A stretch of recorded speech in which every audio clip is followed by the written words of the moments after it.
Tidak lengkap rasanya ziarah ke bumi Madinah kalaulah kita tidak hadir ke sebuah bukit yang telah mencintai Nabi, sehingga kan Nabi menyebutkan hadza Uhudun jabalun yuhibbuna wa nuhibbuh. Ini adalah bukit Uhud yang mencintai kami dan kami mencintai bukit Uhud. Di belakang saya tersergam indah sebuah bukit yang telah menzahirkan cintanya kepada Nabi. Itulah dia bukit Uhud. Para ulama menyebutkan kalaulah bukit mencintai Nabi dan Nabi membalas cintanya, bagaimana mungkin seorang umat yang mencintai Nabi tidak dibalas oleh Rasulnya akan cintanya. Sebab itulah hadirnya kita ke bumi Madinah untuk mengenal makna cinta dapat kita pelajari juga daripada bukit. Itulah dia bukit Uhud. Peristiwa di Uhud yang telah berlaku pada tahun ketiga Hijrah menjadi bukti dan saksi tentang cintanya para sahabat, juga cintanya baginda Nabi SAW kepada umat. Marilah kita apabila hadir ke bumi Madinah menziarahi kepada medan peperangan Uhud, dan dapat kita saksikan di sebelah kiri saya, itulah dia perkuburan syuhada Uhud.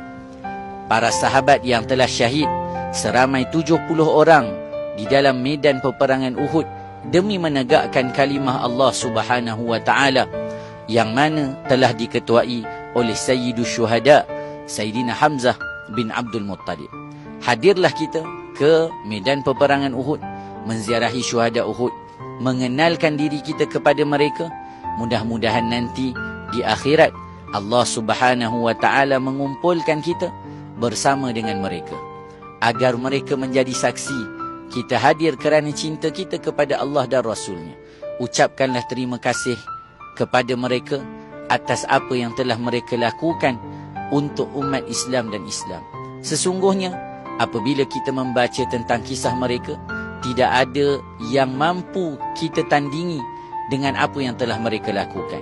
Bukan sahaja harta yang telah mereka berikan, tetapi nyawa telah mereka korbankan demi agama.